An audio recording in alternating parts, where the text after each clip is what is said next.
Hello दोस्तों, आपके अपने YouTube चैनल मैथ संग्राम में बहुत बहुत स्वागत है। दोस्तों, आज के इस वीडियो में आप सीखने वाले हैं रेलवे ग्रुप डी का यह प्रैक्टिस सेट है वॉल्यूम 2, जिसको एसके झा सर द्वारा लिखा गया है।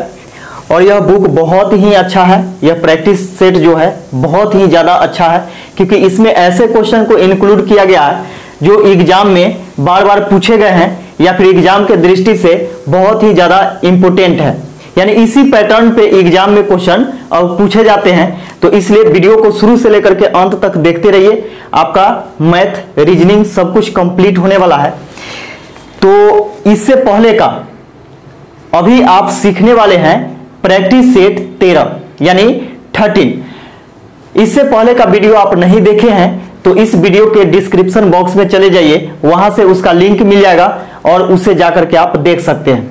और हाँ, मेरे टेलीग्राम चैनल को ज्वाइन करना चाहते हैं तो उसका भी लिंक इस वीडियो के डिस्क्रिप्शन बॉक्स में है, वहां से आप ज्वाइन हो सकते हैं। तो आइए शुरू करते हैं बिना देर किए हुए और क्वेश्चन को सॉल्व करते हैं। तो 46 से लेकर के 70 तक का क्वेश्चन इसमें आपको मिलने वाला है। तो वीडियो में शुरू से अंत तक बने रहें और वीडियो को शेयर करते रहें। देखिएगा, पहला क्वेश्चन है,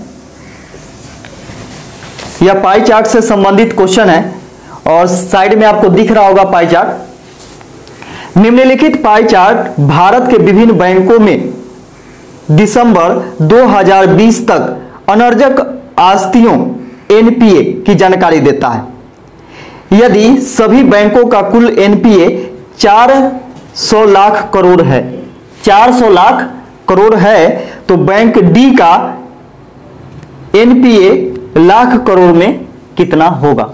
अब देखिए, एनपीए मतलब क्या होता है कि अनअर्जक आस्तियों, यानी कहने का मतलब क्या है कि थोड़ा सा जानकारी भी आप ले लीजिए कि एनपीए मतलब होता है क्या कि जैसे देखिए, कोई बैंक किसी को ऋण दिया यानी कर्ज दिया, ठीक है, तो कर्ज देने के बाद वह व्यक्ति कर्ज नहीं चुका पाता है, यानी 90 दिन के अंदर, 3 महीने के अंदर वह कर्ज को नहीं चुका पाता, यानी इंस्टॉलमेंट नहीं भरता है और वह गायब रहता है, तो उसका जो केस है वह कहां चला जाता है, एनपीए में चला जाता है। यानी 30 दिन के बाद, 90 दिन के बाद क्या होता है कि उसका लोन एनपीए में चला जाता है। तो उसी का बात यहां पे बोला जा रहा है कि सभी बैंक यानी विभिन्न बैंकों में 2020 के अंत तक एनपीए की जानकारी देता है। सभी बैंकों का कुल मिलाकर के एनपीए जो है 400 लाख करोड़ है, यानी 400 लाख करोड़ कर्जदाता के ऊपर क्या है,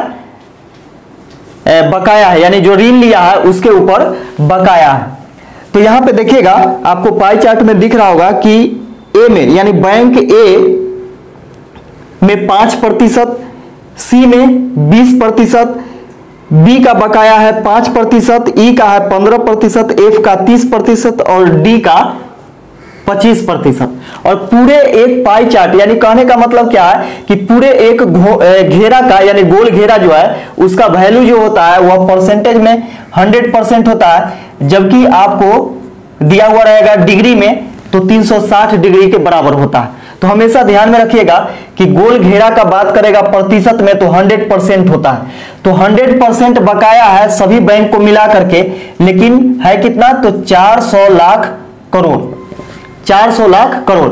तो यहां से 1% का वैल्यू हम लोग निकाल सकते हैं। तो 1% बराबर हो जाएगा 4 लाख करोड़। अब यहां पे देखिए कि बोल रहा है कि बैंक डी का एनपीए कितना है। तो बैंक डी का पूछा है, तो देखिएगा बैंक डी में कितना है, 25% है ना। तो 1% का वैल्यू हम लोग को पता है कि 4 है, तो 25% बराबर कितना हो जाएगा, 25 गुने 4, 25 चौके 100, यानी 100 लाख करोड़। और यही आपका आंसर हो जाएगा, 100 लाख करोड़, यही आपका आंसर हो गया। अगला क्वेश्चन देखिएगा, अगला क्वेश्चन है कि यदि एक संख्या का 34% बराबर 85 है तो वह संख्या क्या है। एक संख्या का के मतलब गुना, तो संख्या मालूम नहीं है तो माना कि संख्या x का 34% प्रतिशत मतलब बटा में 100 बराबर कितना है, तो 85 है। 17 दूनी 34, 17 पचे 85, 2 से काटेंगे तो 50 बार में x बराबर हो जाएगा 50, इधर भाग में उधर जाएगा तो गुना में, यानी 5 गुने 50, x बराबर हो जाएगा 50 25 यानी 250। तो संख्या निकल करके आ गया आपका 250 और यही इसका आंसर हो जाएगा। अगला क्वेश्चन देखिएगा, बोला कि ए किसी कार्य को 16 दिनों में कर सकता है और बी उसी काम को 20 दिनों में कर सकता है।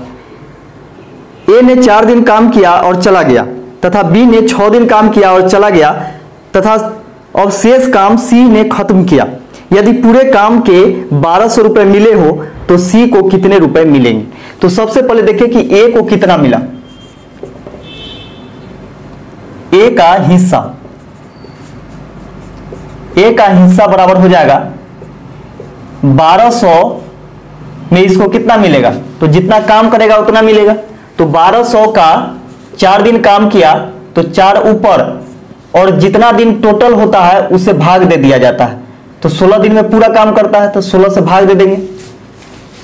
4 से 4 चौके 16 और 4 से 4 3 12, 312 में। तो 300 रुपया किसको मिलेगा, ए को मिलेगा। बी को कितना मिलेगा, तो बी का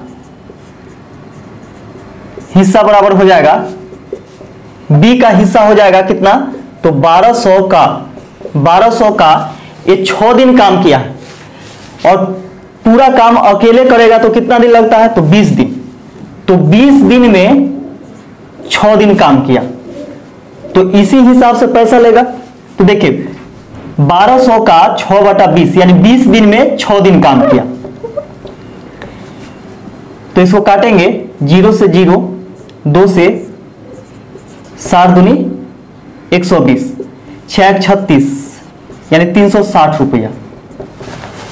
300 रुपया ए को मिला, बी को मिला 360 रुपया। तो सी को कितना मिलेगा, तो शेष सी को मिलता है, यानी शेष काम को सी करता है तो शेष पैसा को भी सी लेगा। तो सी का हिस्सा हो जाएगा, सी का हिस्सा बराबर हो जाएगा 1200 रुपया में से हम क्या करेंगे कि दोनों को जोड़ करके घटा देंगे। तो इसको जोड़िएगा तो 0 हो जाएगा, 6 3 3 6 यानी 660 रुपया हो गया। 660 रुपया यानी दोनों का हिस्सा अगर हम घटा देते हैं कुल हिस्सा में से तो सी का हिस्सा निकल जाएगा।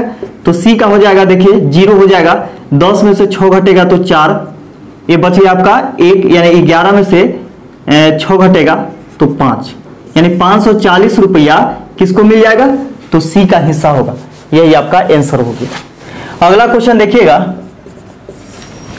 बोला है क्या कि 140 और 259 दोनों मिलाकर के बीच की संख्याओं जो 7 से विभाज्य है की संख्या कितनी है। देखिए 140 और 259 ये दोनों मिला करके, ये दोनों को मिला करके छोटा नहीं के बीच की संख्या जो 7 से विभाज्य है, कितनी संख्या, तो 7 से विभाज्य होने वाली संख्या देखिए यहां से निकालेंगे तो 7 से इसमें भी भाग देंगे और 7 से इसमें भी भाग देंगे। 7 से इसमें भाग दीजिएगा तो 7 दूनी 14 यानी 20 बार में, 7 से 7 3 21, 7 7 49। अब यहां पे समझिए,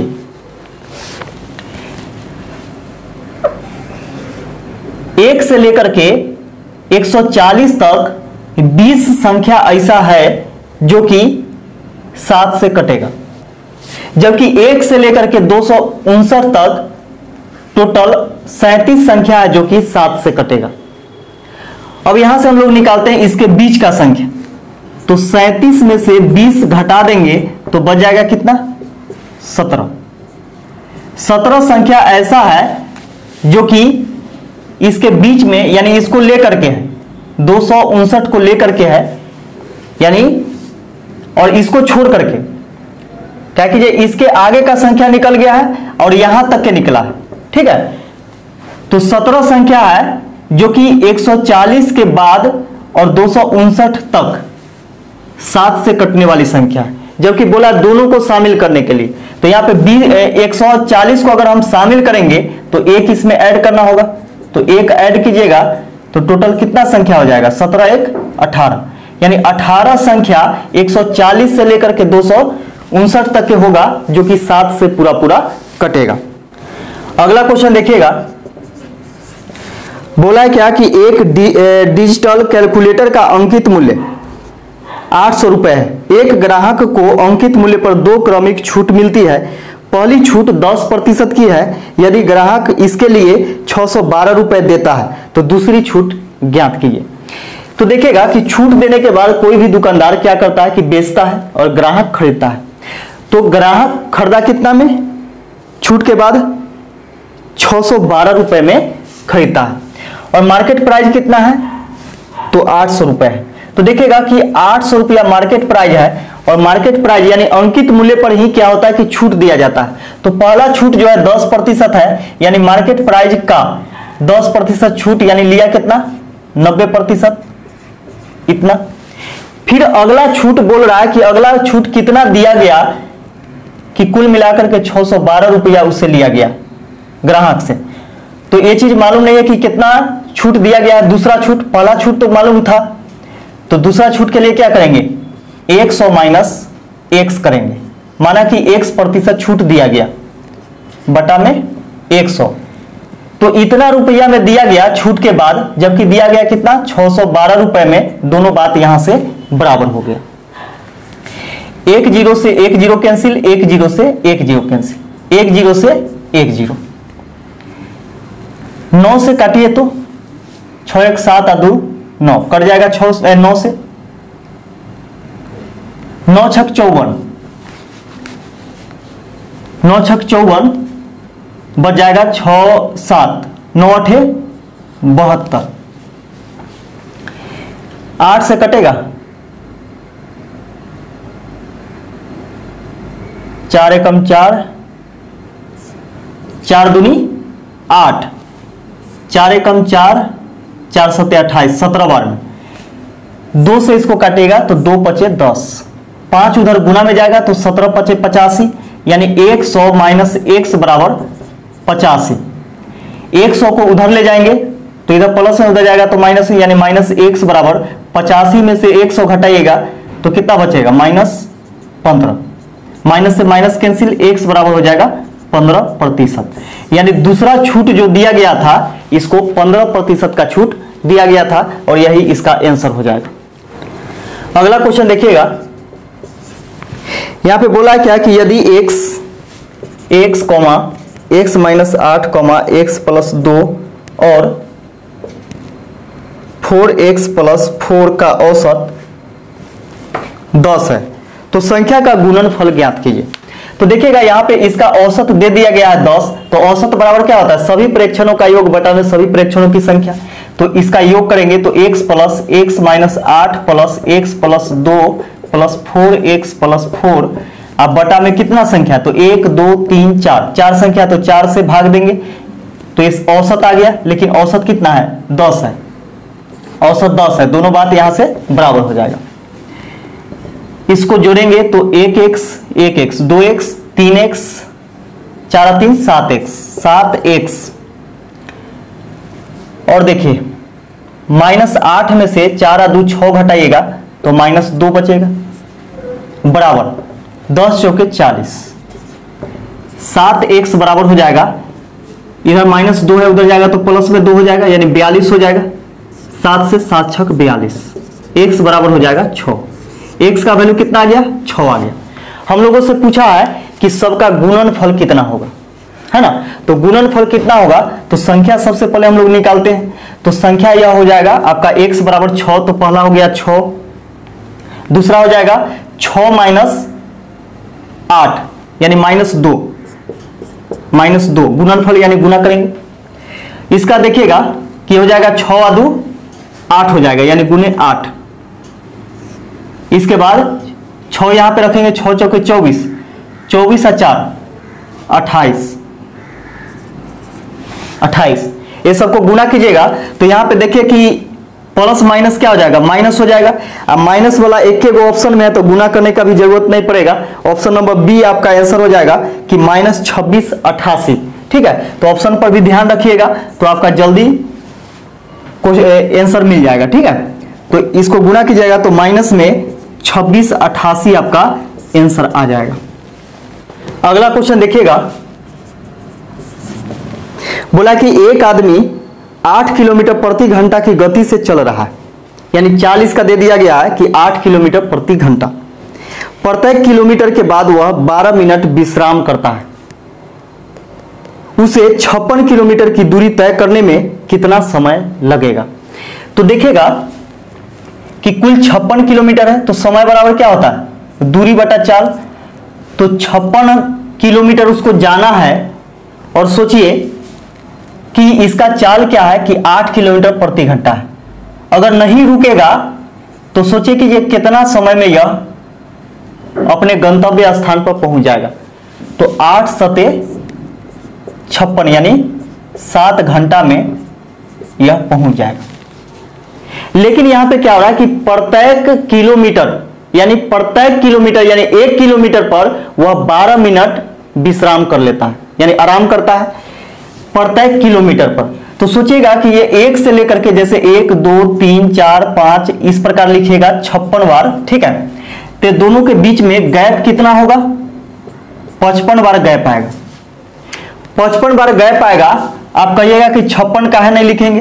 तो 56 इसलिए नहीं लिखेंगे क्योंकि 56वां किलोमीटर में वह तो पहुंच गया, यानी जब 56 किलोमीटर हुआ तो वहां पे तो पहुंच ही गया, तो आराम थोड़ी करेगा। वो आराम करे चाहे कुछ भी करे, जब पहुंच जाएगा तो वो आराम करेगा चाहे कुछ भी करेगा, उससे कोई मतलब नहीं है। लेकिन यहां पे देखिए 1 से लेकर के जैसे 1 से 2 किलोमीटर के बीच में क्या किया? जैसे ही 1 किलोमीटर क्रॉस किया 12 मिनट आराम किया, फिर दूसरा किलोमीटर पहुंचा फिर 12 मिनट आराम किया, फिर तीसरा, ऐसे ही करके यह कितना बार?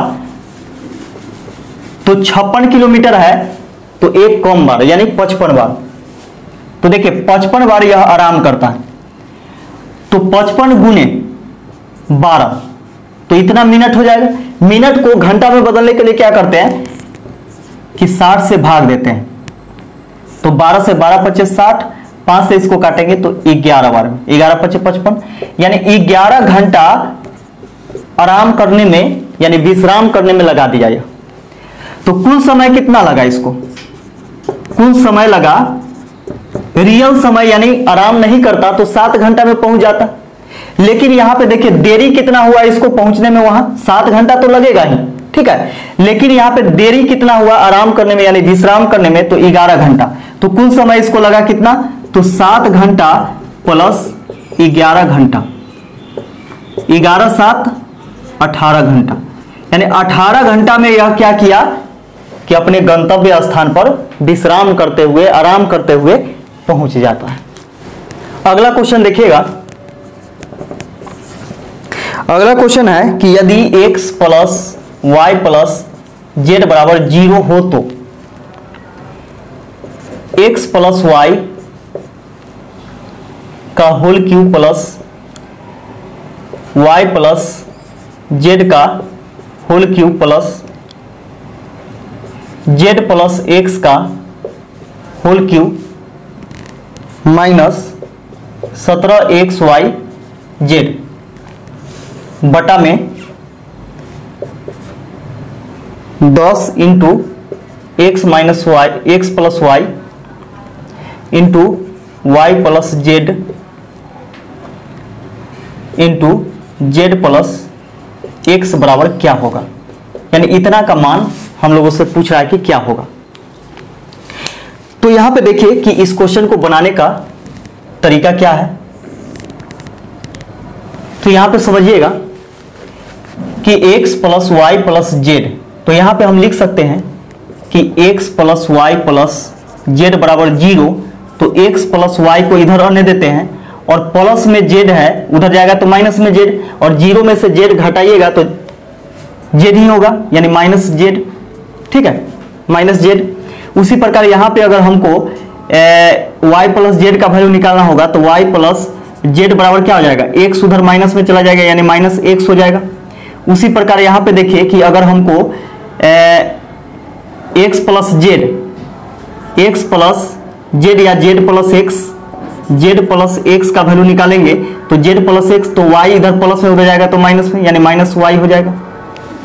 देखिए अब क्या करते हैं कि इसका वैल्यू हम लोग इसमें पुट कर देते हैं, यानी x प्लस वाई बराबर क्या? माइनस जेड है, तो x प्लस वाई की जगह पर रखेंगे माइनस जेड, और इसका पावर 3 है यानी Q, तो Q कर दीजिए।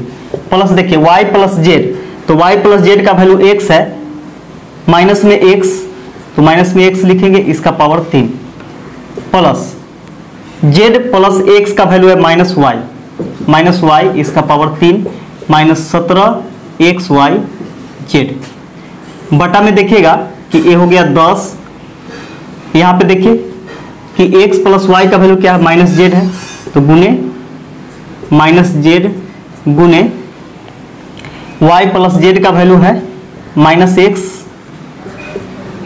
गुने z प्लस एक्स का वैल्यू है माइनस वाई, इतना हो गया। अब यहाँ पे देखिए कि यहाँ पे हम लोग माइनस जेड का क्यूब करेंगे तो माइनस जेड क्यूब हो जाएगा, अगर हम माइनस कॉमन ले लेते हैं तो ये बच जाएगा आपका z cube plus x cube plus y cube. यहाँ पे हम इसको बोल सकते हैं ऐसे भी, यानी एक x cube plus y cube plus z cube, है ना, माइनस में 17xy जेड, बटा में देखिएगा minus minus plus, plus minus minus, minus में हो जाएगा आपका 10xy जेड, 10xy जेड। अब यहाँ पे समझिएगा कि x cube plus y cube plus z cube का वैल्यू यहां से हम लोग क्या रख सकते हैं, तो देखिए x plus Y plus Z बराबर 0 हो तो x cube plus y cube plus z cube बराबर होता है 3xy जेड, 3xy जेड, ठीक है। तो देखिएगा यहाँ पे कि यदि x plus Y plus Z बराबर 0 हो तो x cube plus y cube plus z cube बराबर 3xy जेड होता है। तो यहाँ पे देखिए x cube plus y cube plus z cube के जगह पर हम लिख सकते हैं 3xy जेड, ये माइनस में है तो माइनस 3xy जेड हो जाएगा, माइनस में देखिए 17xy जेड बटा में माइनस 10xy जेड। अब देखिए माइनस 3xy जेड और माइनस 17xy जेड कितना हो जाएगा, माइनस 20xy जेड हो जाएगा, बटा में माइनस 10xy जेड, माइनस से माइनस कैंसिल हो गया, x से x कैंसिल, y से y, z से z, 10 से काटेंगे 10 दूनी 20, यानी 2 आपका आंसर आ जाएगा। अगला क्वेश्चन देखिएगा, अगला क्वेश्चन है कि एक थैले में 5 रुपए, 10 रुपए और 50 रुपए के 225 करेंसी नोट क्रमशः 3:7:5 के अनुपात में। देखिएगा कि 5 रुपए, 10 रुपए और 50 रुपए का नोट है और नोटों का अनुपात दे दिया गया 3:7:5, यानी नोटों की संख्या का अनुपात, नोटों की संख्या का यह अनुपात दिया गया, ठीक है। अब यहां पे देखिएगा कि इनमें से 25 रुपए खर्च हो गए और बची हुई राशि 500 रुपए के करेंसी नोटों में बदल दी गई, तो 500 रुपए के करेंसी नोटों की संख्या कितनी होगी। तो यहां पे समझिएगा कि यहां पे हम लोग देखते हैं कि 5 रुपए का 3 नोट है अनुपात में, 10 रुपए का 7 नोट और 50 रुपए का 5 नोट, तो कुल नोटों की संख्या कितना है अनुपात में, तो 7 5 12, 12 3 15, अनुपात में कुल नोटों की संख्या 15 है, जबकि है कुल नोटों की संख्या कितना 225 है, 225, दोनों बात यहां से बराबर हो जाएगा, 15 से इसको काटेगा तो 15 बार में कटेगा, अनुपात 1 बराबर हो जाएगा 15। अब यहां पे देखिए कि 5 रुपए की नोटों की संख्या कितना हो जाएगा टोटल, 15 गुने 3, 15 तिया 45 नोट, 15 सते 105 नोट और 15 पचे 75 नोट। 5 रुपए का 45 नोट है, 10 रुपए का 105 नोट और 50 रुपए का 75 नोट है। अब यहां पे देखिएगा कि रुपया अगर हम लोग निकालते हैं यानी कुल मूल्य निकालते हैं तो देखिएगा कि 5 रुपए का 45 नोट मतलब क्या 5 गुने 45 रुपया प्लस 10 रुपए का 105 तो 105 गुने 10 प्लस 50 रुपए का 75 नोट है तो 50 गुने 75, ये सभी को जोड़ेंगे तो कुल रुपया हो गया। यानी कुल रुपया इतना है जिसमें से बोला जा रहा है कि 25 रुपया खर्चा हो गया, तो खर्च हो गया 25 रुपया, तो 25 रुपया इसमें से घटा दीजिए। अब बोला कि बाकी बाद जो बची हुई राशि है उसको 500 के नोट से हम लोग को चेंज करना है। तो चेंज करना है तो कितना नोट होगा, जैसे माने चलिए कि 1000 रुपया होगा, जैसे माने चलिए 1000 रुपया, तो 500 रुपया के कितना नोट, तो 500 से भाग दे देंगे, तो 500 से भाग दीजिएगा, 5 दूनी 10 यानी 2 नोट होगा। उसी प्रकार यहाँ पे देखेंगे क्या कि एक टोटल रुपया निकाल करके और 25 रुपया घटा करके जो बचेगा उसमें यदि हम 500 से भाग दे देंगे तो 500 के नोटों की संख्या यहां से निकल जाएगा, है ना। तो यहां से डायरेक्ट निकल जाएगा हम लोग का 500 रुपए के नोटों की संख्या, ठीक है। तो इसको 50 25 के 5 5 के 20 और 2 22 225 रुपया, प्लस में ये हो जाएगा आपका 1050 रुपया, प्लस में 50 25 के 5 7 5 35 और 2 37 यानी 3750 रुपया। इसमें से घटाएंगे 25 रुपया बटा में 500।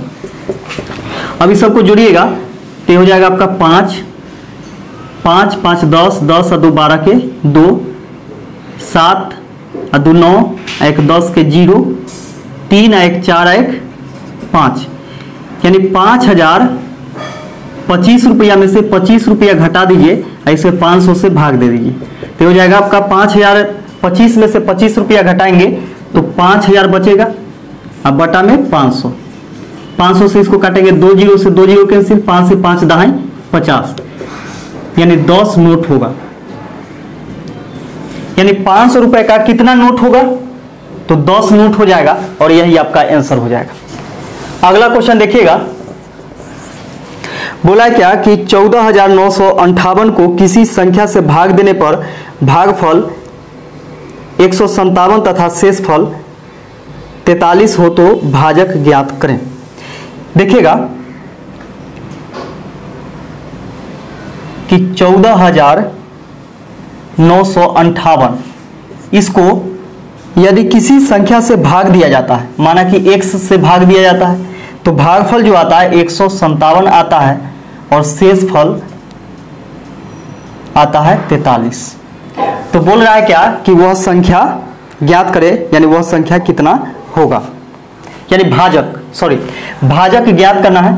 तो हम लोग जानते हैं कि भाज्य बराबर यानी भाज्य कितना 14,958, तो भाज्य बराबर भाजक गुने भागफल, तो x गुने 157 और प्लस शेषफल 43, प्लस में उधर 43 है, इधर आएगा तो माइनस में हो जाएगा, यानी इसमें से घटाइएगा तो 8 में से 3 घटेगा तो 5, इसके बाद 5 में से 4 घटाइएगा 1, ये हो जाएगा 9 4 1 बराबर x गुने 157।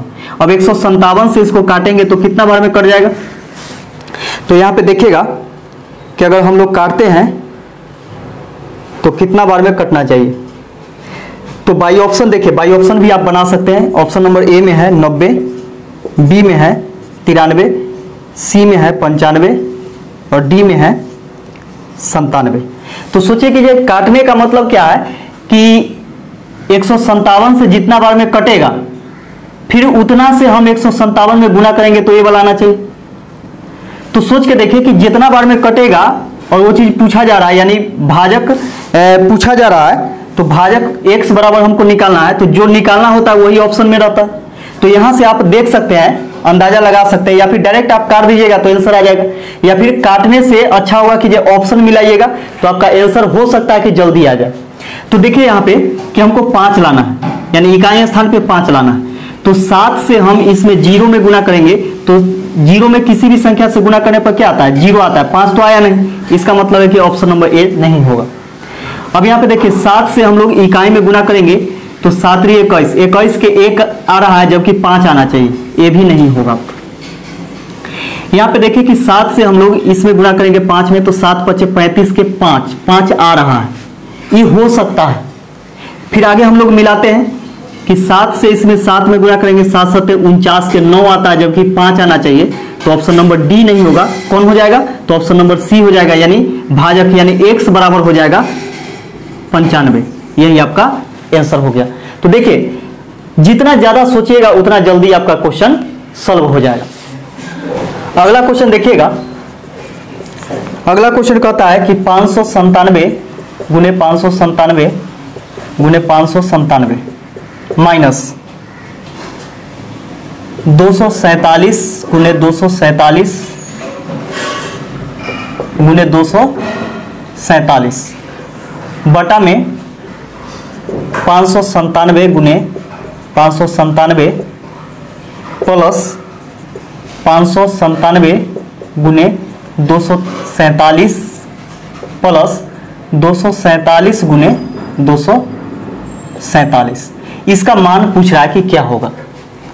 तो देखिए ऐसा क्वेश्चन जब भी आपको दिया हुआ रहता है तो कोई ना कोई अलजेब्रा के फॉर्मूला पर ही दिया गया रहता है। तो यहाँ पे देखिए कि कितना तरह का चीज दिखाई दे रहा है। तो इसमें हम लोग को दिखाई दे रहा है, दो ही तरह का चीज दिखाई दे रहा है। तो हम लोग a बराबर अगर मान लेते हैं 597 और b बराबर मान लेते हैं 247। तो देखिए जहां जहां 597 है वहां पे a लिखेंगे, देखिए a लिख दिए। इसका जहां पे 247 है वहां पे b लिखेंगे, ये हो गया आपका b। यहाँ देखिए a भी b हो जाएगा, ये हो जाएगा a b और ये हो जाएगा a गुने a। तो देखिए a गुने a क्यों हो गया, माइनस b गुने b क्यों, बटा में देखिएगा a गुने a स्क्वायर प्लस प्लस है तो प्लस a गुने b ab प्लस b गुने b स्क्वायर। तो यहाँ पे समझिएगा कि a cube minus B cube का फॉर्मूला क्या होता है, तो a minus B into A square plus A B plus B square होता है, बटा में A square plus A B plus B square. इससे कैंसिल हो गया, a माइनस बी का वैल्यू जो होगा हमारा आंसर होगा, यानी a माइनस बी बच गया है। तो a का वैल्यू कितना है 597, इसमें से आप घटा दीजिए 247 b का वैल्यू। तो 7 में से 7 घटेगा 0, 9 में से 4 घटेगा तो 5, 5 में से 2 घटेगा तो 3, यानी 350 आपका आंसर आ जाएगा। अगला क्वेश्चन देखिएगा, किसी संख्या को क्रमागत रूप से क्रमशः 4, 5, 6 से भाग देने पर शेषफल क्रमशः 2, 3, 4 प्राप्त होते हैं तो वह संख्या क्या है।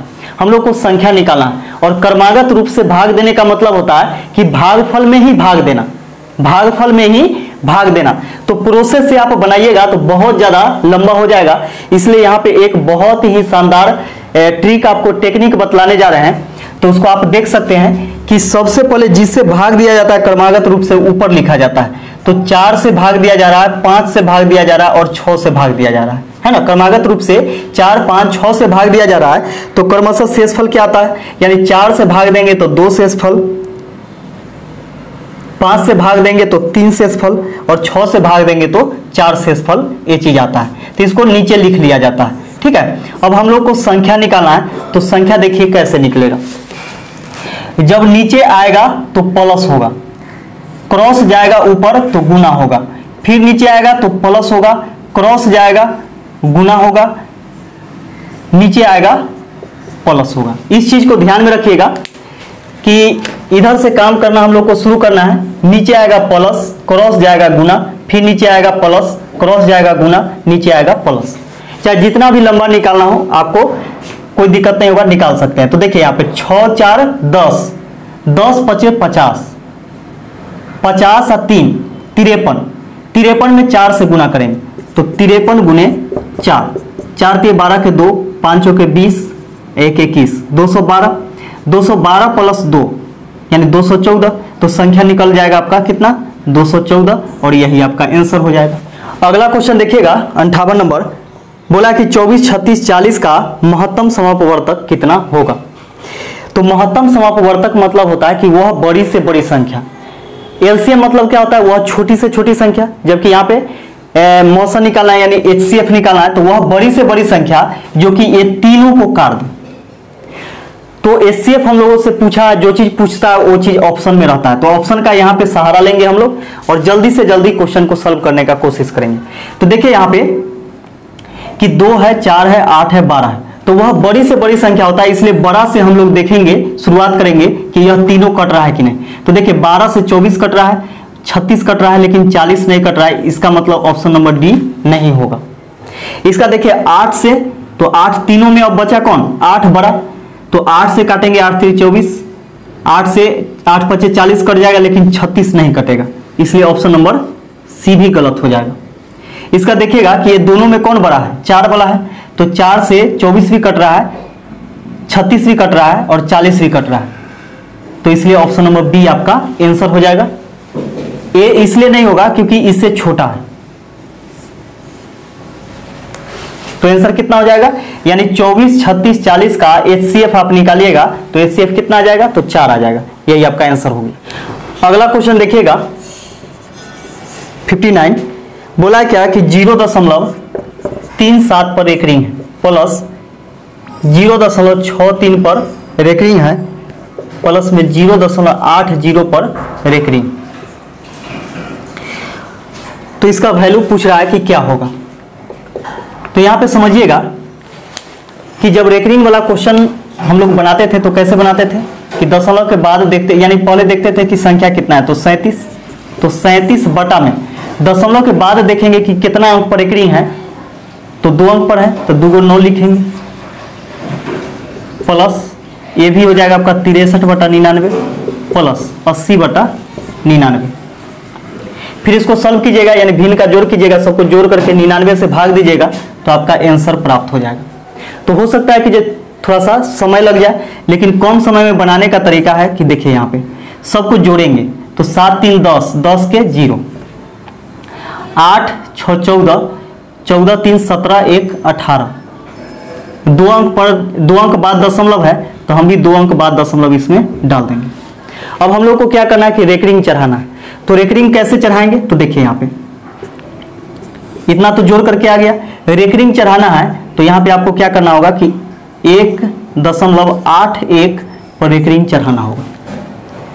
वो इसलिए क्योंकि देखिए यहाँ पे क्या करते थे हम लोग कि मान के चलिए 181 यानी 1.81 को ही बनाना है और 81 पर रेकरिंग है, यानी 8 1 पर रेकरिंग है, तो कैसे बनाते थे कि जितना आपको संख्या दिखाई दे रहा है उसको लिखेंगे ऊपर में, है ना, और दशमलव के पहले जो संख्या है उसको क्या करते हैं, यानी रेकरिंग से पहले, दशमलव से पहले नहीं, रेकरिंग से पहले जो संख्या है उसको घटा लिया जाता है।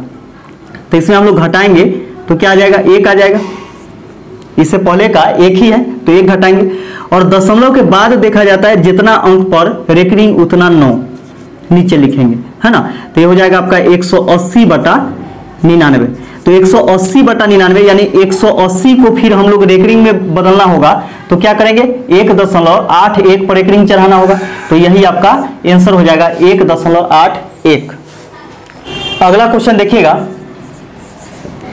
इसे बोला है कि 4.1/2 प्लस 3.1/6 प्लस व्हाट प्लस 2.1/3 बराबर 13.2/5। तो व्हाट के स्थान पर क्या होगा, ये चीज हम लोग को निकालना है। तो देखिएगा कि प्लस में व्हाट है, उधर जाएगा तो माइनस में व्हाट हो जाएगा, उधर जाएगा तो माइनस में व्हाट हो जाएगा, और उधर प्लस में 13.2/5 है, इधर आएगा तो माइनस में हो जाएगा। तो इसको हम लोग लिख सकते हैं 4.1/2 प्लस 3.1/6 प्लस 2.1/3 माइनस में 13.2/5 बराबर में माइनस व्हाट। अब देखिए यहाँ पे सभी पूर्णांक को हम लोग क्या करते हैं कि एक साथ जोड़ते घटाते हैं और सभी भिन्न को एक साथ, तो ये हो जाएगा आपका 4 प्लस 3 प्लस 2 माइनस 13 प्लस में 1/2 प्लस 1/6 प्लस 1/3 माइनस 2/5 माइनस 2/5 बराबर माइनस व्हाट। देखिएगा 4 और 3 7 और 2 9, 4 और 3 7 और 2 9, माइनस 13 में से 9 घटाइएगा तो माइनस 4 बचेगा, माइनस 4 प्लस में यहां पे देखिएगा कि एलसीएम कितना हो जाएगा इसका, तो एलसीएम निकालिएगा तो 60 हो जाएगा या 30 हो जाएगा, ठीक है 30 हो जाएगा। तो 2 से 15 बार में 15 हो गया, प्लस 6 से 6 पचे 30, 5 एकम 5, प्लस 3 से 3 दाएं 30, 10 एकम 10, माइनस 5 छक 30, 6 बार में 6 दूनी 12 बराबर माइनस वाट, -4 प्लस, अब यहाँ पे देखिए कि हो जाएगा आपका 15 5 20, 20 और 10 30, 30 में से 12 घटाएंगे, ये हो जाएगा आपका 18/30 बराबर माइनस वाट। अब यदि हम यहां से माइनस कॉमन ले लेते हैं तो माइनस यदि कॉमन लीजिएगा तो 4 - 18, इसको काट भी सकते हैं, 6 से 6 18, 6 पचे 30, तो माइनस में 3/5 हो जाएगा बराबर माइनस वाट। माइनस से माइनस कैंसिल हो गया। अब देखिए वाट बराबर हो जाएगा 5 चौके 20, 20 में से 3 घटाइएगा तो 17, 17/5 यानी 5 × 15 और 2 17/5 यानी 3.2/5 आपका आंसर आ जाएगा। अगला क्वेश्चन देखिएगा, इसे बोला क्या कि अंकित और सुमन की आयु में 4 वर्ष का अंतर है। जब उन्होंने 36 वर्ष पहले एक दूसरे से शादी की तब अंकित की आयु का 5 गुना सुमन की आयु के 6 गुने के बराबर था। उनकी वर्तमान आयु का योग कितना होगा? तो देखिएगा कि अंकित है, अंकित और सुमन, ये दोनों का शादी एक दूसरे से हुआ है और दोनों के बीच में आयु का कितना वर्ष का अंतर है? तो 4 वर्ष का अंतर है। तो यहां पे देखिएगा कि 4 वर्ष का अंतर है, इसका मतलब सुमन 4 वर्ष छोटी होगी अंकित से और अंकित जो है वह सुमन से 4 वर्ष बड़ा होगा। ऐसे शादी का जो परंपरा है उसमें लड़का क्या होता है, लड़की से एज में थोड़ा बहुत बड़ा ही होता है ना। तो हल्का सा इस प्रकार दिमाग लगाइएगा। तो माना कि सुमन का आयु x वर्ष, तो अंकित का कितना हो जाएगा? x + 4 हो जाएगा। ये दोनों का वर्तमान आयु निकल करके आया,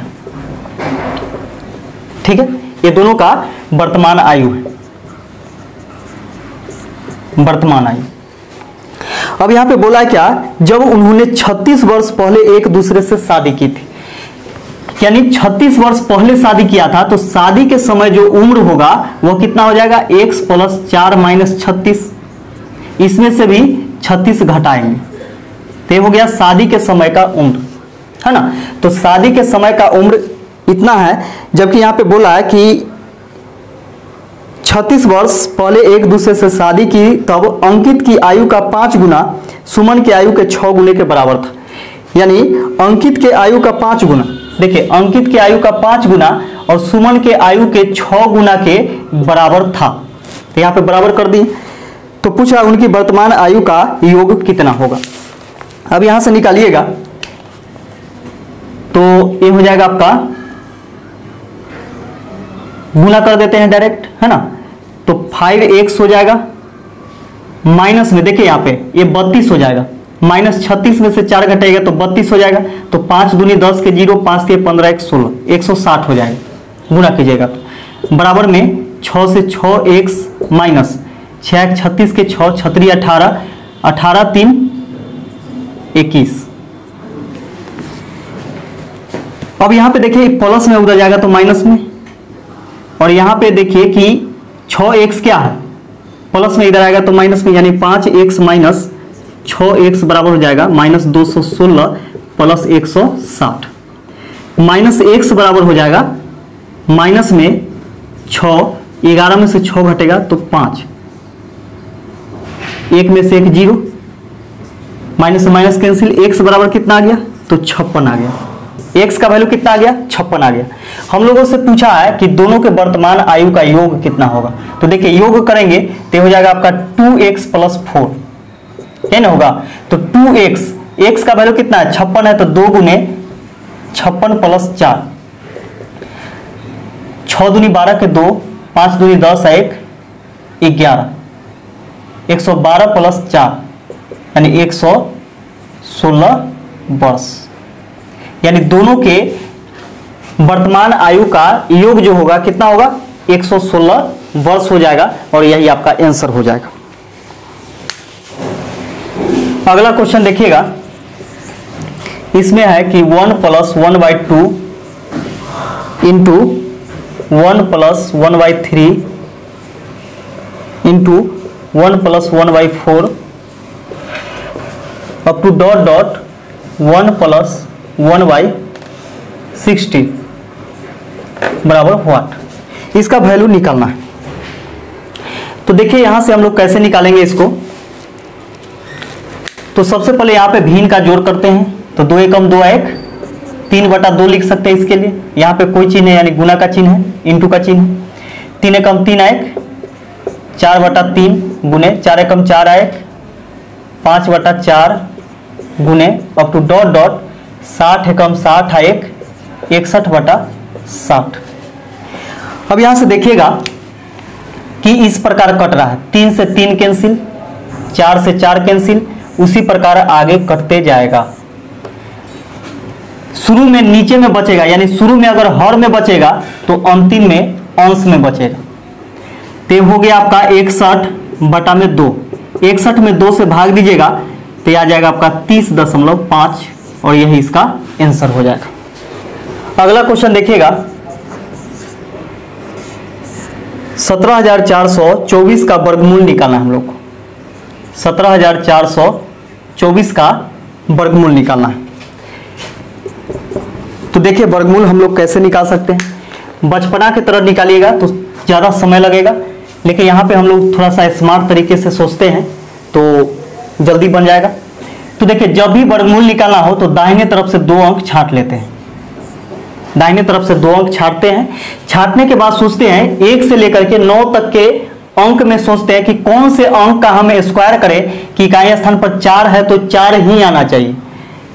तो एक हो जाएगा आपका 2 और एक हो जाएगा 8, यानी 2 के स्क्वायर कीजिएगा तो 4 आ जाएगा और 8 के स्क्वायर कीजिएगा तो 8 8 64 के 4 आएगा।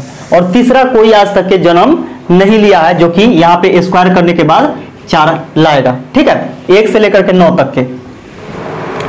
अब यहाँ पे देखिए कि जो बच गया कितना 174। जो बच गया उसके बारे में सोचा जाता है कि कौन से संख्या या अंक का हम स्क्वायर करें कि 174 से कम होना चाहिए, 174 से ज्यादा नहीं होना चाहिए। ठीक है, तो 174 से कम होना चाहिए, इसका मतलब 13 के स्क्वायर देखिए तो 169 होता है, जबकि 14 का स्क्वायर 196 ज्यादा हो जाएगा इससे। ठीक है, तो 13 हो जाएगा। यहां पे भी 13 लिखेंगे। अब यहां पे थोड़ा सा कंफ्यूजन हो गया क्या कि आखिर इसका परफेक्ट स्क्वायर रूट जो होगा 132 होगा कि 138। यहां से तो 2 संख्या निकल गया और एक संख्या का वर्गमूल 2 आंसर तो आएगा नहीं, कोई एक ही आंसर आएगा। तो यहां पे देखिए कि आपके ऑप्शन में 132 भी दिया हुआ है, 138 भी दिया हुआ है। अब थोड़ा सा हो गया झमेला। अब झमेला को क्लियर करने के लिए क्या करेंगे हम लोग कि देखिए क्या करेंगे कि 132 जो है किसके नजदीक, तो 130 के नजदीक। तो 130 का स्क्वायर करेंगे। 130 का स्क्वायर जो होगा 13 के स्क्वायर 169/00 यानी 16,900। और यहां पे देखिए 138 जो होता है 140 के नजदीक होता है। 140 का स्क्वायर हो जाएगा 14 के स्क्वायर 196/00। तो अब सोचिएगा कि 17,424 16,900 के ज्यादा नजदीक है कि 19,600 के ज्यादा नजदीक। तो आपका जवाब होगा कि 16,900 के ज्यादा नजदीक है 17,424। तो जिसके ज्यादा नजदीक होगा वही आपका आंसर होगा। तो इसका आंसर कितना हो जाएगा 132 हो जाएगा, न कि 138। 138 नहीं होगा। अगला क्वेश्चन देखिएगा 64 नंबर। बोला है क्या कि यदि अल्फा और बीटा बहुपद x² माइनस 5x प्लस 6 के 0 है तो alpha square plus beta square बटा में अल्फा के पावर -2 प्लस बीटा के पावर -2 का मान क्या होगा। तो यहां पे देखिए कि सबसे पहले हम लोग देखते हैं क्या कीजिए इसका वैल्यू निकालते हैं, थोड़ा सा इसको सही करते हैं। तो हो जाएगा आपका अल्फा का स्क्वायर प्लस बीटा का स्क्वायर बटा में। देखिए यहां पे इनवर्स में, इनवर्स मतलब क्या होता है पलट जाता है। तो जब इसको पलटिएगा तो 1/अल्फा का स्क्वायर हो जाएगा। यानी दोनों का स्क्वायर होगा तो एक का स्क्वायर करने पर कोई फर्क नहीं पड़ेगा, तो 1 बटा अल्फा का स्क्वायर प्लस 1 बटा बीटा का स्क्वायर हो जाएगा। यहां से देखिएगा कि ये हो गया आपका अल्फा का स्क्वायर प्लस बीटा का स्क्वायर बटा में इसका एलसीएम लेते हैं तो एलसीएम आ जाएगा alpha square into beta square, alpha square into beta square. अब यहां पे देखिएगा कि alpha square into beta square हो गया। अब इससे अल्फा स्क्वायर से अल्फा स्क्वायर कट जाएगा यानी बीटा स्क्वायर बार में beta square plus beta square से बीटा स्क्वायर कट जाएगा अल्फा स्क्वायर। तो यहां पे इसको हम लोग लिख सकते हैं, ऐसे भी लिख सकते हैं, इसको इधर लिख देते हैं कि अल्फा का स्क्वायर प्लस बीटा का स्क्वायर इंटू, देखिए ये चला जाएगा ऊपर गुना में, यानी अल्फा का स्क्वायर इंटू बीटा का स्क्वायर बटा में इसको हम लोग लिख सकते हैं कि अल्फा का स्क्वायर प्लस बीटा का स्क्वायर, ठीक है, सॉरी यहां पे बीटा का स्क्वायर। क्या ये दोनों कट जाएगा? ये दोनों कट गया। अब बच गया कितना? अल्फा इंटू बीटा, यानी अल्फा का स्क्वायर इंटू बीटा का स्क्वायर। तो यहां पे हम लोग लिख सकते हैं अल्फा इंटू बीटा इसका whole square, alpha into beta इसका होल स्क्वायर। अब यहां पे देखिएगा कि ये समीकरण है और यहां पे अल्फा इंटू बीटा हम लोग को निकालना होता है, तो अल्फा इंटू बीटा बराबर होता है सी बटा ए। तो सी कितना है? तो सी देखिए सी बराबर 6 है, ए बराबर है 1, यानी इससे पहले कोई चीज नहीं, यानी 1 से गुना होता है तो 1 है। बी बराबर यहां पे -5 और सी बराबर 6। तो सी के जगह क्या रखेंगे? 6 रखेंगे, अब बटा में ए के जगह 1 रखेंगे, है ना। तो 6 बटा 1 मतलब क्या? 6 ही होगा, यानी अल्फा इंटू बीटा का वैल्यू क्या आ गया? तो 6 आ गया। अब देखिए अल्फा इंटू बीटा के जगह पर रखेंगे 6 और स्क्वायर है तो स्क्वायर करेंगे तो 6 के स्क्वायर कितना हो जाएगा? 36। तो यही आपका आंसर हो जाएगा। अगला क्वेश्चन देखिएगा 65 नंबर, कि किसी भिन्न के हर में 1 जोड़ने पर 1/2 प्राप्त होता है तथा मूल भिन्न के अंश में 1 जोड़ने पर 1 प्राप्त होता है। मूल भिन्न क्या है? तो जो चीज पूछा जाता है वह ऑप्शन में होता ही है, तो हम लोग यहां से ऑप्शन से बनाने का प्रयास करेंगे। तो ऑप्शन नंबर ए में है 2/3, बी में है 3/4, सी में है 5/6 और डी में है 5/9। अब देखिएगा कि यहां पे क्वेश्चन में कह रहा है कि किसी भिन्न के हर में 1 जोड़ने पर, किसी भिन्न के हर में 1 जोड़ने पर, तो ऑप्शन नंबर ए में हम लोग देखते हैं क्या कि हर में 1 जोड़ते हैं तो कितना प्राप्त हो जाएगा? 2/4 होगा। तो हर में 1 जोड़ने पर 1/2 प्राप्त होता है। तो देखिएगा यहां पे इसको काटेंगे तो 2 एकम 2, 2 दूनी 4, यानी 1/2 प्राप्त हो गया, ठीक है। अब कह रहा है क्या? तथा मूल भिन्न के अंश में 1 जोड़ने पर, अब देखिए इसके अंश में 1 जोड़ेंगे तो 2 + 1 अब बटा में 3, तो कितना प्राप्त होता है? तो 1 प्राप्त होता है। तो देखिएगा कि 2 × 1 3/3, 3 से 3 काटेंगे तो 1 बार में, यानी 1 प्राप्त हो गया। क्वेश्चन में कह रहा है कि कोई भिन्न है उसके हर में यदि हम 1 जोड़ते हैं तो 1/2 प्राप्त होता है, तो प्राप्त हो रहा है। और अंश में 1 जैसे ही जोड़ते हैं तो 1 प्राप्त होता है, तो वो भी प्राप्त हो रहा है। तो मूल भिन्न कौन है? तो ऑप्शन नंबर ए ही आपका आंसर हो जाएगा, बाकी बात सब गलत हो जाएगा। अगला क्वेश्चन देखिएगा, किसे बोला कि यदि ए की आय बी की आय से 20% कम है, ए की आय जो है बी की आय से 20% कम है, तो 20% का वैल्यू जो होता है 1/5 होता है। तो बी के पास 5 रुपया है तो ए के पास कितना होगा? कम है तो घटा देंगे, तो 5 में से 1 घटाइएगा तो 4 हो जाएगा। ए के पास बी से 20% कम है, इसका मतलब बी के पास 5 रुपए है तो ए के पास कितना होगा? इससे 1 कम यानी 4 रुपया होगा। यहां से क्लियर हो गया। अब कह रहा है क्या कि बी की आय ए की आय से कितने प्रतिशत अधिक है। अब देखिएगा कि बी की आय जो है ए की आय से कितना प्रतिशत अधिक है। तो देखिए कितना अधिक है? 1 अधिक है, किससे? तो जिससे तुलना करने के लिए बोल रहा है, तो a से तुलना करने के लिए तो a को नीचे लिखेंगे, a का वैल्यू, तो 4 में 1 अधिक है गुने 100, 4 से काटेंगे 25 बार में, यानी 25% अधिक, यानी b की आय a की आय से 25% अधिक है, और यही आपका आंसर हो जाएगा। अगला क्वेश्चन देखिएगा, अगला क्वेश्चन दिया हुआ है कि cos के पावर 4 थीटा, cos के पावर 4 थीटा माइनस साइन के पावर 4 थीटा बराबर 2/3 है। तो पूछ रहा है 2 cos स्क्वायर थीटा माइनस 1 बराबर क्या होगा, यानी 2 cos स्क्वायर थीटा माइनस 1 का वैल्यू क्या होगा। तो देखिएगा यहां से हम लोग बनाएंगे इसको।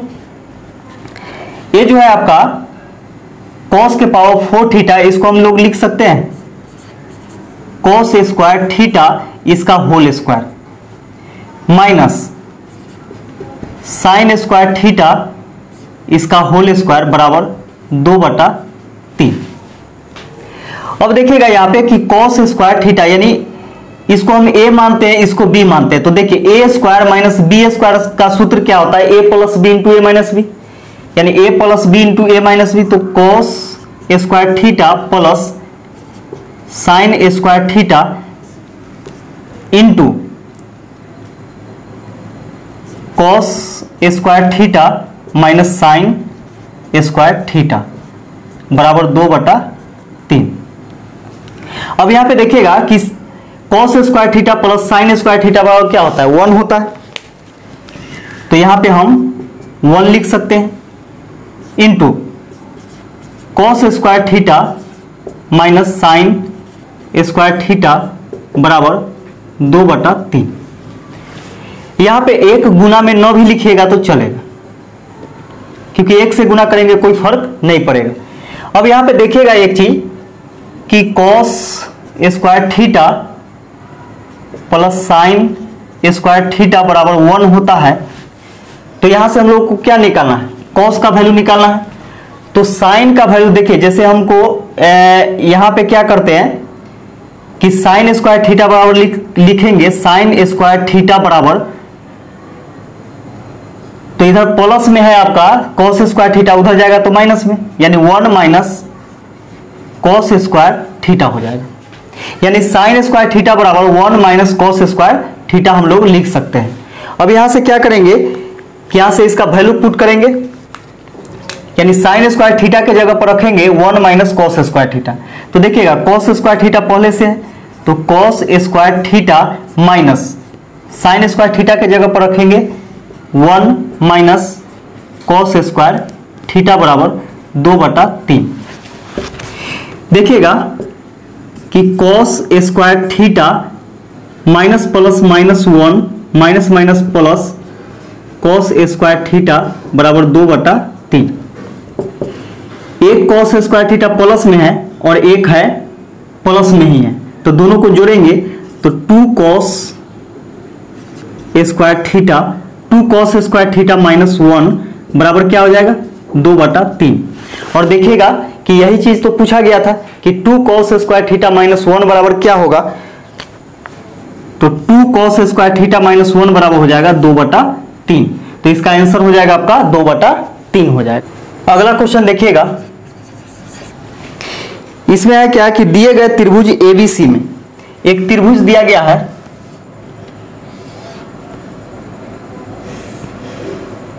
त्रिभुज ए बी सी, त्रिभुज एबीसी दिया गया है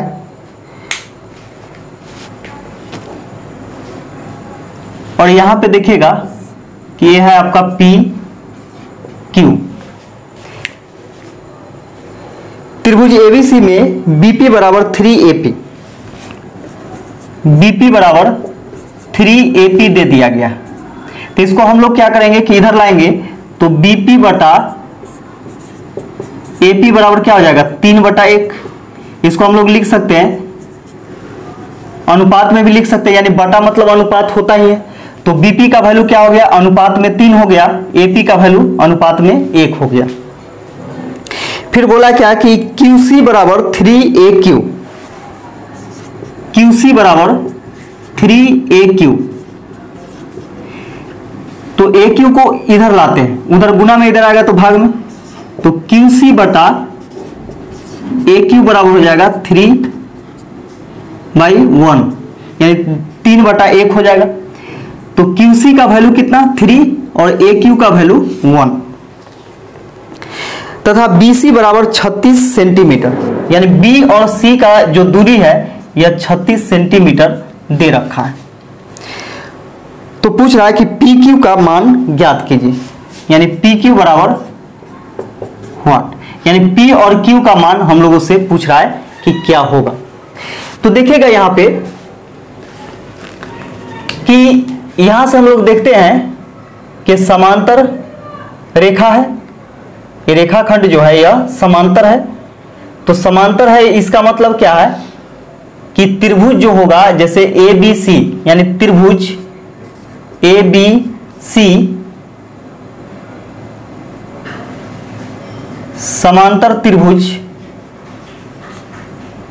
APQ, तो यहां पे देखिएगा होता क्या है कि PQ बटा BC बराबर हो जाता है, जब माने चले कि ये त्रिभुज ABC समांतर त्रिभुज APQ जब होता है, तो यहां पे देखिए कि PQ बटा में BC, PQ बटा BC बराबर हो जाएगा आपका AP बटा में AB, AP बटा AB होता है। अब यहां पे देखिएगा कि इसको हम लोग निकालेंगे तो PQ का वैल्यू देखिएगा कि PQ का वैल्यू कितना है, तो PQ का वैल्यू हम लोग को निकालना है। तो PQ को जैसे के तैसे रहने देते हैं। BC बराबर देखिएगा कि BC बराबर क्या होगा, तो BC बराबर दिया हुआ है 36 सेंटीमीटर, तो 36 नीचे लिखेंगे बराबर, देखिए AP, तो AP जो होगा AP, तो AP बराबर कितना, तो यहां पे देखिएगा कि AP बराबर क्या है 1 है, AP बराबर 1 है, 1 लिखेंगे बटा में AB बराबर कितना हो जाएगा, तो AB बराबर हो जाएगा AP प्लस PB, तो AP प्लस PB, तो देखिए PB कहिए या BP कहिए, तो ये हो गया आपका 3, यानी इसका वैल्यू 3 हो गया, इसका वैल्यू 1 हो गया, तो 3 1 4 हो जाएगा। अब इसको काटेंगे तो 4 से 4 नमा 36, यानी PQ बराबर हो जाएगा आपका 9 एकम 9 सेंटीमीटर, यानी PQ का वैल्यू कितना आ गया 9 सेंटीमीटर, और यही आपका आंसर हो जाएगा। अगला क्वेश्चन देखिएगा, इसमें कि एक बंदर एक 20 फीट ऊंचे खंभे पर चढ़ने का प्रयास करता है। वह 1 मिनट में 4 फीट चढ़ता है तथा 2 फीट फिसल जाता है, यानी फिसल करके नीचे आ जाता है। उसे उस खंभे पर चढ़ने में कितना समय लगेगा। तो सोचिए कि प्रत्येक मिनट में बंदर चढ़ेगा, कितना चढ़ेगा। तो सोचिए कि जब प्रत्येक मिनट क्या हो रहा है कि एक ही मिनट में यह सब चीज हो रहा है कि 4 फीट चढ़ता है और 2 फीट फिसल जाता है, तो चढ़ा कितना 2 फीट ही चढ़ पाया, 2 फीट ही क्या होता है कि चढ़ पाता है ना, 2 फीट ही चढ़ पाता है प्रति मिनट। खंभा कितना मीटर लंबा है, यानी कितना फीट लंबा है, तो 20 फीट लंबा है। खंभा का ऊंचाई जो है 20 फीट है। तो यहां पे देखिएगा कि सोच करके देखिए कि 8 मिनट में अगर हम लोग देखते हैं तो 1 मिनट में 2 फीट चढ़ता है, तो 8 मिनट में क्या होगा 8 दूनी 16 फीट चढ़ेगा, 8 मिनट में 16 फीट चढ़ जाएगा। फिर अगले मिनट में क्या होगा कि 4 फीट और चढ़ेगा, यानी 9वां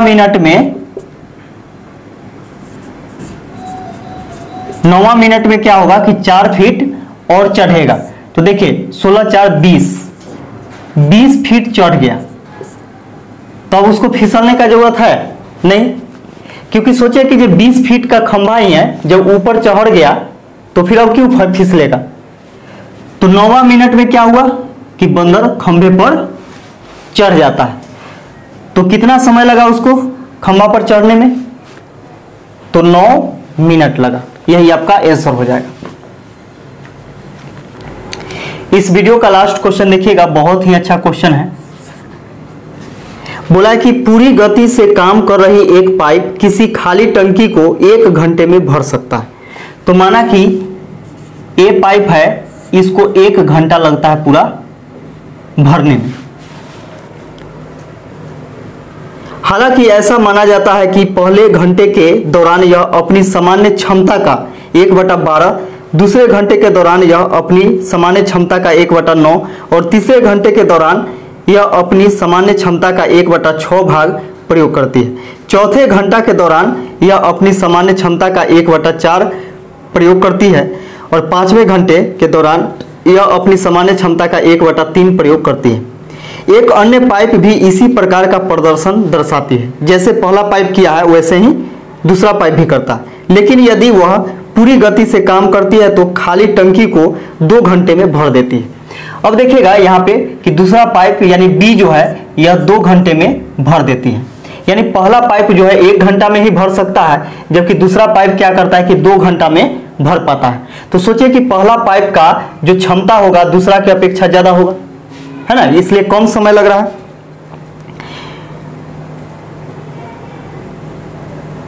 पानी को बाहर निकालने वाली पाइप के साथ जो एक स्थिर दर से टंकी से बाहर पानी निकालती है। तीनों पाइपों को एक साथ काम करते हुए खाली टंकी को 5 घंटे में भरा जा सकता है। यदि कोई अन्य पाइप काम नहीं कर रही है तो ऐसे समय पर निकासी पाइप द्वारा टंकी को खाली करने में कितने घंटे का समय लगेगा। अब यहाँ पे देखिएगा कि हम लोग देखते हैं क्या कि 2 पाइप भरने वाला है, तीसरा पाइप क्या है कि खाली करने वाला है। तो यहां से हम लोग क्या करते हैं कि सबसे पहले देखते हैं क्या कि जो पहला पाइप जो है वह क्या करता है कि अपने क्षमता का कितना कितना भरता है उसको लिख लेते हैं हम लोग। तो यहाँ पे देखिएगा कि अपने क्षमता का भरता है, जैसे मान के चलिए कि ये 1 बटा अपने क्षमता का 1/12, फिर अपने क्षमता का 1/9, अपने क्षमता का 1/6, 1/4 और 1/3 भर पाता है। तो कुल यहां से निकालेंगे तो कुल कितना हो जाएगा, यानी यह 5 बार ऐसा भरा है 5 मिनट में, यानी पहला मिनट में इतना, दूसरा में, तीसरा, चौथा, 5वां, यानी 5वां मिनट में, यानी 5वें मिनट में इतना ये काम करता है। तो यहाँ पे हम लोग देखते हैं क्या कि इसका एलसीएम कितना हो जाएगा।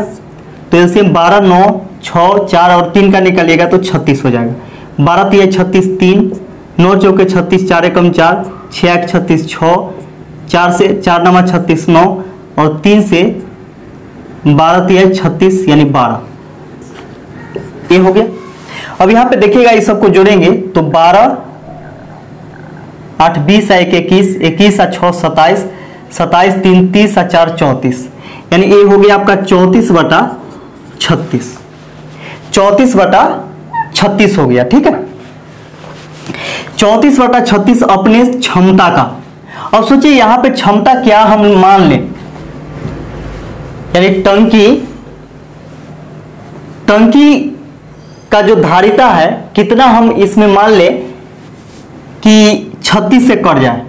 तो मान के चलिए अगर हम 72 मान लेते हैं तो सोच के देखिए कि 72 एकम 72, अगर 72 क्षमता है इसका, यानी 72 लीटर प्रति घंटा भरने का, तो 1 घंटा में यह भर देगा। अगर माने चलिए कि ये 72 लीटर का टंकी है तो प्रत्येक घंटा अगर 72 लीटर भरेगा तो ये क्या करेगा कि 1 घंटा में भर देगा, क्योंकि 1 घंटा में ये क्या करता है कि भर देता है। जबकि बी को लगता है कितना, 2 घंटा समय लगता है। इसका मतलब क्या कि इसका क्षमता 36 होगा, तब तो 36 दूनी 72 यानी 2 घंटा का समय लग रहा है। तो यहां पे बोला था क्या कि ए जो है अपने क्षमता का, तो अपना क्षमता इसका कितना है तो 72 है, 72 लीटर प्रति घंटा भरने का। तो 72 का यानी अपने क्षमता का 5 मिनट में इतना भरा, यानी अपने क्षमता का, तो देखिए अपने क्षमता का तो 36 दूनी 72 और 34 दूनी कितना हो जाएगा 68, यानी 68 लीटर भर पाए। 5 मिनट में क्या किया कि 68 लीटर यह भर दिया। कौन? ए भर दिया। अब बी क्या करता है कि उसी प्रकार अपने क्षमता का, तो देखिए इतना तो आएगा ही, यानी 5 मिनट में जैसे ए भरा है उसी प्रकार बी भी भरता है, तो इसका आ जाएगा फिर आपका 34/36 और अपने क्षमता का, तो इसका क्षमता कितना है 36 लीटर प्रति घंटा भरने का है। तो अपने क्षमता का यानी 36 लीटर का, तो 36 से 36 कैंसिल हो गया, यानी 34 से कम 34, तो 34 लीटर कौन भरा? बी भरा। अब देखिए यहाँ पे क्वेश्चन जो है वो यहाँ पे डालने का जगह नहीं बचा हुआ है, इसलिए क्वेश्चन को आप टेलीग्राम चैनल पर आप देख सकते हैं। इस वीडियो के डिस्क्रिप्शन बॉक्स में टेलीग्राम चैनल है, वहां से जाकर के आप उसमें ज्वाइन हो सकते हैं और वहां से आप मैसेज करके हमें बताइएगा और आपको बुक का इस क्वेश्चन का पीडीएफ आपको मिल जाएगा। सभी क्वेश्चन का, इस वीडियो में जो भी क्वेश्चन यूज किया गया सारा क्वेश्चन का पीडीएफ आपको वहां पे मिलेगा। अब यहाँ पे देखिएगा कि ए भरता है 68 लीटर, ए भर दिया 68 लीटर, जबकि बी भरता है कितना 34 लीटर। तो दोनों मिलकर के कितना भरा? 8 4 12 के 2, 6 3 9 1 10, 102 लीटर भरा, 102 लीटर भरा है। ठीक है, अब सोच के देखिए कि 102 लीटर भरा है, जबकि टंकी कितना का है 72 लीटर का है, तो 102 लीटर में से 72 लीटर घटाइएगा तो कितना बच जाएगा? 30 लीटर बचेगा। अब यहां कह रहा था क्या, पानी को बाहर निकालने वाली पाइप के साथ जो एक स्थिर दर से टंकी से बाहर पानी निकालती है, तीनों पाइप के एक साथ काम करते हुए खाली टंकी को 5 घंटे में भरा जा सकता है। यदि कोई अन्य पाइप काम नहीं कर रही हो तो ऐसे समय पर निकासी पाइप द्वारा टंकी को खाली करने में कितना घंटा का समय लगेगा? तो यहां पे देखिएगा कि निकासी पाइप जो है टोटल कितना लीटर का टंकी है, तो निकासी पाइप को सी मान लीजिए। ठीक है, सी कितना देर में इसको खाली कर देगा? तो समझिए कि टंकी कितना लीटर का है, तो टंकी जो है 72 लीटर का है। तो सोचिए कि 72 लीटर का टंकी है तो टंकी में 72 लीटर ही पानी आ पाएगा, है ना। तो 72 लीटर टंकी में पानी आ पाएगा, तो यहां पे क्या करते हैं कि 72 लीटर का 5 मिनट में, तो इसका क्षमता निकालने के लिए क्या करेंगे कि 5 मिनट यानी 5 ऊपर लिखेंगे, और जो यहां पे देखिए जो ये दोनों को भरने के बाद जो बचा हुआ है 72 लीटर, है ना, यानी 102 लीटर दोनों मिलकर के भरता है, लेकिन 72 लीटर का ही टंकी है, तो 72 इसमें से घटा देंगे तो शेष कितना बचेगा 30 लीटर, और यही 30 लीटर से इसमें क्या करना है कि भाग दे देना, 30 लीटर से भाग दे देना है। तो यहां पे ये चीज पता चल जाएगा कि सी को समय कितना लगेगा टंकी को खाली करने में। तो देखिएगा लीटर से लीटर कैंसिल हो गया, 5 से 5 छक 30, 6 से 12 छक 72, यानी सी को लगेगा 12 घंटा का समय, यानी 12 घंटा में सी क्या करेगा कि अकेला टंकी को खाली कर देगा।